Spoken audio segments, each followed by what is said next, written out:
উফ, না না, আমি ওটা ঢোকানোর কথা একদমই বলছি না। আচ্ছা, আপনি কি কখনো কোনো মেয়ের মনের অন্দরে প্রবেশ করেছেন? আমি কিন্তু ঠিক সেটার কথাই বলছি যেটা আপনি এই মুহূর্তে ভাবছেন। মজা করছিলাম। চলুন এবার আসল কথায় আসা যাক। একবার কল্পনা করুন তো, আপনি কোনো মেয়ের দিকে শুধু 10 সেকেন্ড তাকালেন, একটা কথাও বললেন না, আর সে আপনার দিকে চুম্বকের মতো আকৃষ্ট হয়ে গেল। অবিশ্বাস্য মনে হচ্ছে? আপনার কোনো কথা বলার দরকারই নেই, শুধু চোখে চোখ রেখে নীরবতার শক্তি ব্যবহার করে আপনি তার মনের সব থেকে গোপন জায়গায় প্রবেশ করতে পারবেন। এই ক্ষমতা কোনো জাদু নয়, বরং হাজার হাজার বছর পুরনো এক মানসিক কৌশল। আজ আমি আপনাকে সেই প্রাচীন স্টোইক পদ্ধতির কথাই বলবো, যা ব্যবহার করে আপনি কারো অবচেতন মনে নিজের জন্য একটি স্থায়ী জায়গা তৈরি করে নিতে পারবেন। এই পদ্ধতি সাধারণ মানুষের বোঝার বাইরে, কিন্তু বাস্তবে এটা এতটাই কার্যকর যে আপনি নিজেই অবাক হয়ে যাবেন। আপনি হয়তো প্রায় ভাবেন, মেয়েদের মন বোঝার উপায় কি? কেন কিছু ছেলে হাজারো চেষ্টা করেও মেয়েদের ইমপ্রেস করতে পারে না, আবার অন্য কিছু ছেলে কোনো কথা না বলেই কয়েক মুহূর্তের মধ্যে যে কোনো মেয়ের মনের মানুষ হয়ে ওঠে? এর পেছনের মূল রহস্যটা লুকিয়ে আছে মানুষের মনে। আমাদের মস্তিষ্ককে মূলত দুটি ভাগে ভাগ করা যায়। একটি হলো সচেতন মন বা কনসিয়াস মাইন্ড, এবং অন্যটি হলো অবচেতন মন বা সাবকনসিয়াস মাইন্ড। কনসিয়াস মাইন্ড হলো সেই অংশ যা দিয়ে আমরা সারাদিন চিন্তা করি, পরিকল্পনা করি এবং বিচার বিশ্লেষণ করে সিদ্ধান্ত নিই। এটি যুক্তি আর লজিকের উপর চলে। কিন্তু এর থেকেও হাজার গুণ বেশি শক্তিশালী হলো আমাদের সাবকনসিয়াস মাইন্ড। এই মন আমাদের অনুভূতি, অভ্যাস, স্মৃতি আর ভেতরের আসল শক্তিকে নিয়ন্ত্রণ করে। মেয়েরা মুখে বা সচেতন মনে যাই বলুক না কেন, তাদের আসল সিদ্ধান্তটা কিন্তু তাদের অবচেতন মনই নেয়। আর এই অবচেতন মন আপনার কথা শোনে না, এটি আপনার আত্মবিশ্বাস, আপনার ভেতরের স্থিরতা এবং আপনার মানসিক শক্তিকে অনুভব করে। তাই আপনি যদি একবার কোনো মেয়ের সাবকনশিয়াস মাইন্ডকে ধরতে পারেন, তাহলে সে নিজেই বুঝতে পারবে না কেন সে আপনার প্রতি এত টান অনুভব করছে। তার মন আপনা আপনি আপনার দিকে ঝুঁকে পড়বে। আজকের এই ভিডিওতে আমি আপনাকে ধাপে ধাপে শেখাবো কিভাবে নীরবতা, চোখের সঠিক ব্যবহার এবং শক্তিশালী মানসিক ফোকাসের মাধ্যমে মাত্র 10 সেকেন্ডের মধ্যে এমন একটি সিগন্যাল পাঠাতে হয় যা যে কোনো মেয়ের মনের গভীরে আপনার জন্য একটি চিরস্থায়ী ছাপ ফেলে যাবে। ধাপ 1, মনকে শান্ত করুন। যে কোনো সাবকনশিয়াস সিগন্যাল পাঠানোর আগে প্রথম এবং সবচেয়ে জরুরি কাজ হলো নিজের মনকে সম্পূর্ণ শান্ত করা। আপনার মন যদি অস্থির বা বিক্ষিপ্ত থাকে, তাহলে আপনার মানসিক শক্তিও দুর্বল হয়ে পড়বে এবং আপনার পাঠানো সিগন্যাল তার কাছে পৌঁছাবেই না। প্রাচীন স্টোইক দার্শনিকরা বিশ্বাস করতেন, যে মানুষ নিজের মনকে শান্ত রাখতে পারে সেই পৃথিবীর সবচেয়ে শক্তিশালী মানুষ। এর জন্য আপনাকে বিশাল কিছু করতে হবে না, শুধু প্রতিদিন কয়েক মিনিটের জন্য একটি শান্ত জায়গায় বসুন। চোখ বন্ধ করে খুব ধীরে ধীরে গভীর শ্বাস নিন এবং ছাড়ুন।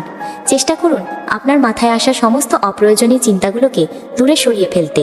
নিজেকে সম্পূর্ণভাবে বর্তমান মুহূর্তে নিয়ে আসুন। মনে রাখবেন, মন শান্ত করা মানে শুধু চুপ করে বসে থাকা নয়। এর আসল অর্থ হলো নিজের ভেতরের শক্তিকে এক জায়গায় কেন্দ্রীভূত করা। যখন আপনার মন শান্ত থাকবে, তখন আপনার পাঠানো ছোট্ট একটি সিগন্যালও অনেক বেশি শক্তিশালী হবে। এই ধাপটি ভালোভাবে না করতে পারলে পরের ধাপগুলো কোনো কাজেই আসবে না। ধাপ 2, শক্তিশালী ফোকাস এবং চোখের সঠিক ব্যবহার, যা 10 সেকেন্ডে মেয়ে পটানোর কৌশল হিসেবেও পরিচিত। যখন সেই মেয়েটি আপনার আশেপাশে থাকবে, তার দিকে তাকান, তবে সাধারণ দৃষ্টিতে নয়। মাত্র 10 সেকেন্ডের জন্য তার চোখের দিকে গভীর, স্থির এবং রহস্যময় দৃষ্টিতে তাকান। আপনার মনে হতে পারে এতে অস্বস্তি হতে পারে, কিন্তু আপনাকে ঠিক ততটুকুই তাকাতে হবে যতক্ষণ না সে আপনার দৃষ্টি লক্ষ্য করে। এই 10 সেকেন্ডে আপনার মনে অন্য কোনো চিন্তা আনলে চলবে না। আপনার সম্পূর্ণ মনোযোগ এবং মানসিক শক্তি শুধু তার উপরেই কেন্দ্রীভূত থাকবে। এই সময় কথা না বলেও আপনার শক্তি এবং ফোকাস তার সাবকনশিয়াস মাইন্ডে একটি শক্তিশালী সিগন্যাল পাঠাতে শুরু করবে। চোখ হলো আমাদের মনের আয়না, এবং এটি সরাসরি সাবকনশিয়াসের সঙ্গে যোগাযোগ স্থাপন করতে পারে। আপনার এই গভীর এবং স্থির দৃষ্টি তার মনে আপনার সম্পর্কে একটি রহস্য কৌতূহল তৈরি করবে। সে ভাবতে বাধ্য হবে আপনি কে এবং কেন এভাবে তার দিকে তাকিয়ে আছেন। মনে রাখবেন, বারবার এটা করার দরকার নেই। দিনে একবার মাত্র 10 সেকেন্ডের শক্তিশালী ফোকাসই যথেষ্ট। এই কৌশলটি কোনো জাদু নয়, বরং মনোযোগ এবং মানসিক শক্তির একটি নিখুঁত ব্যবহার, যা সরাসরি অন্যের মনে প্রভাব ফেলে। ধাপ 3, শক্তিশালী ভাবনা ও এনার্জি পাঠানো। টেলিপ্যাথির এই তৃতীয় ধাপটি সবচেয়ে গুরুত্বপূর্ণ। এই ধাপে আপনি আপনার মনের মাধ্যমে একটি নির্দিষ্ট ভাবনা বা সিগন্যাল তার সাবকনশিয়াস মাইন্ডে পাঠাবেন। এর জন্য আপনাকে শুধু ভাবলেই হবে না, ভাবনাটিকে গভীরভাবে অনুভব করতে হবে। প্রথমে মনে মনে একটি শক্তিশালী এবং ইতিবাচক ভাবনা তৈরি করুন। যেমন, আপনি ভাবতে পারেন মেয়েটি আমার কথা ভাবছে এবং আমার প্রতি এক ধরনের আকর্ষণ অনুভব করছে, অথবা সে আমার আত্মবিশ্বাস এবং শান্ত স্বভাব দেখে মুগ্ধ হচ্ছে। এই ভাবনাটি মনে আনার পর আপনার সমস্ত আবেগ ও মানসিক শক্তি দিয়ে সেটিকে একটি অদৃশ্য আলোক রশ্মির মতো কল্পনা করুন, যা আপনার ভেতর থেকে বেরিয়ে সরাসরি তার মনে প্রবেশ করছে। যখন আপনি তার দিকে ওই 10 সেকেন্ডের জন্য তাকাচ্ছেন, ঠিক তখনই এই কাজটি করুন। আপনার পাঠানো ভাবনার শক্তি নির্ভর করবে আপনার নিজের অনুভূতির গভীরতার ওপর। আপনি যত গভীরভাবে এই ভাবনাটি অনুভব করবেন, আপনার পাঠানো সিগন্যাল ততটাই শক্তিশালী হবে। এই নীরব মুহূর্তে যখন আপনার শক্তি তার অবচেতন মনে পৌঁছাবে, সে আপনার সম্পর্কে ভাবতে শুরু করবে। তার মনে আপনার জন্য একটি জায়গা তৈরি হতে শুরু করবে, যা শুধু বাহ্যিক আকর্ষণের ওপর ভিত্তি করে নয়, বরং একটি গভীর মানসিক সংযোগের ওপর ভিত্তি করে তৈরি হবে। ধাপ 4, সিগন্যাল পাঠানোর পর ভুলে যান। টেলিপ্যাথি সফলভাবে প্রয়োগ করার পর সবচেয়ে গুরুত্বপূর্ণ নিয়ম হলো সিগন্যাল পাঠানোর পর সেই বিষয়টি নিয়ে আর অতিরিক্ত চিন্তা না করা। আপনি যদি বারবার ভাবতে থাকেন যে আপনার সিগন্যাল কাজ করেছে কিনা বা সে আপনার প্রতি আকৃষ্ট হয়েছে কিনা, তাহলে এটি আপনার দুর্বলতা প্রকাশ করে। একে বলা হয় ডেসপারেশন বা মরিয়া হয়ে ওঠা, যা আপনার পাঠানো শক্তিশালী সিগন্যালকে নষ্ট করে দেয়। তাই একবার 10 সেকেন্ডের জন্য আপনার কাজ শেষ হয়ে গেলে সঙ্গে সঙ্গে মনকে অন্য কোনো কাজে ব্যস্ত রাখুন। এমন আচরণ করুন যেন কিছুই হয়নি। এই ডিটাচ থাকা বা ফলাফল নিয়ে চিন্তা না করা আপনার ব্যক্তিত্বকে আরও রহস্যময় এবং আকর্ষণীয় করে তুলবে। আপনার এই নিয়ন্ত্রিত এবং শান্ত আচরণ তার সাবকনশিয়াস মাইন্ডে আরও গভীর প্রভাব ফেলবে।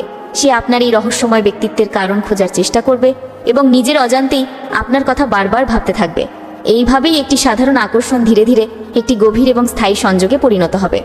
মনে রাখবেন, এই শক্তি শুধু কাউকে আকর্ষণ করার জন্য নয়, এটি সম্মান, আত্মবিশ্বাস এবং সত্যিকারের সম্পর্ক গড়ে তোলার একটি শক্তিশালী মাধ্যম।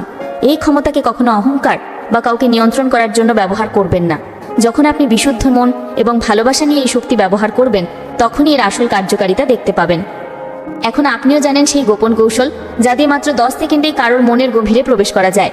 এই পদ্ধতিটি অনুশীলন করুন এবং নিজের জীবনে এর প্রভাব দেখুন। ভিডিওটি যদি আপনার ভালো লেগে থাকে এবং আপনি এই ধরনের রহস্যময় মানসিক কৌশল সম্পর্কে আরও জানতে চান, তাহলে ভিডিওটিতে একটি লাইক দিন, আপনার বন্ধুদের সাথে শেয়ার করুন এবং আমার চ্যানেল অবশ্যই সাবস্ক্রাইব করুন। কমেন্টে আমাকে জানান আপনি কোন ধাপটি সবার আগে অনুশীলন করতে চলেছেন। আপনার উত্তরের অপেক্ষায় রইলাম।